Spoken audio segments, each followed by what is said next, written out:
बिस्मिल्लाहिर्रहमानिर्रहीम। नाज़रीन कराम, इज्तिहाद के हवाले से ये सवाल पैदा होता है कि अगर कोई इज्तिहादी राय कायम हो जाती है, यानी किसी साहिब इल्म ने कोई इज्तिहादी राय दी है, तो उसके रद्द कबूल का फ़ैसला या मुतअद्दिद या मुख्तलिफ इज्तिहादी जो आरा हैं उनमें से किसी एक राय को तरजीह देने का या किसी एक राय को इख्तियार करने का फ़ैसला किस तरीके से किया जाएगा। देखिए, इसका जवाब ये है कि किसी इज्तिहादी राय के रद्द कबूल या मुख्तलिफ आरा के माबैन तरजीह व इख्तियार का फ़ैसला दो मौक़ों पर किया जाता है, यानी इसकी ज़रूरत दो मौक़ों पर पेश आती है। एक उस मौके पर जब अफराद को अपने ज़ाती मामलात में कोई राय कायम करनी होती है, और दूसरे उस वक्त जब किसी इज्तिमाई मामले में कानून साजी की ज़रूरत पेश आ जाती है। उस्ताद गिरामी जनाब जावेद अहमद गामिदी का मौक़िफ़ ये है कि जहाँ तक ज़ाती मामलात का ताल्लुक़ है तो उनमें किसी राय को इख्तियार करने का फ़ैसला फ़र्द करता है। मिसाल के तौर पर खून देने की ज़रूरत पेश आई है तो उस मौके पर यह सवाल पैदा होगा कि क्या खून देना शरीयत की रूह से जायज़ है या जायज़ नहीं है। इस सवाल के जवाब में इज्तिहादी आरा तो उलमा ही कायम करेंगे, यानी इस फ़न के माहिरीन ही करेंगे, मगर उन मुख्तलिफ आरा में से किसी एक राय को तरजीह देने का फ़ैसला वो शख्स करेगा जिसने खून देना है या जिसने खून लगवाना है। यानी मिसाल के तौर पर इस मामले में अगर दो तरह की आरा मौजूद हैं, बाज़ फुक़हा बाज़ मुज्तहिद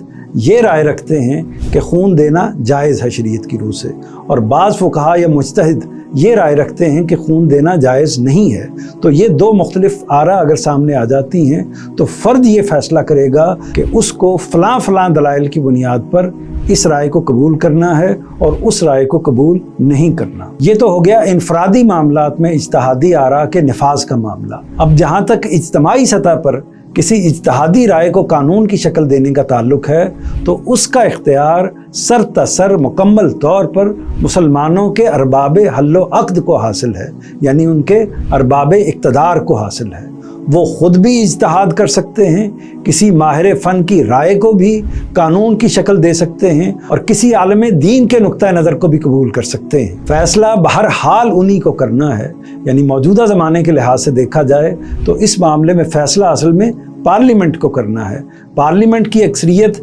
जिस इज्तिहाद को कबूल कर लेगी वही कानून की हैसियत से नाफिजुल अमल करार पाएगा। मुसलमानों में से फिर किसी शख्स के लिए उसकी खिलाफ वर्जी जायज़ नहीं होगी। उससे इख्तलाफ का हक़ अलबत्ता हर शख्स को हासिल हो सकता है, और ये ऐन मुमकिन है कि बाद में किसी इख्तलाफी राय से मुतासिर होकर पार्लियामेंट अपने कानून में तब्दीली कर ले, यानी वो इज्तिहाद जो उसने पहले इख्तियार किया था उसको तब्दील करके उसकी जगह दूसरी राय को इख्तियार कर ले। चुनांचे गामिदी साहब के नज़दीक कुरान और सुन्नत की ताबीर का मसला हो या किसी ऐसे मसले में इज्तिहाद का मामला हो जिसमें शरीयत खामोश है, ये मुसलमानों के मुंतखब नुमाइंदे ही हैं जिनके फ़ैसले से कोई राय इस्लामी रियासत में कानून का दर्जा इख्तियार कर सकती है।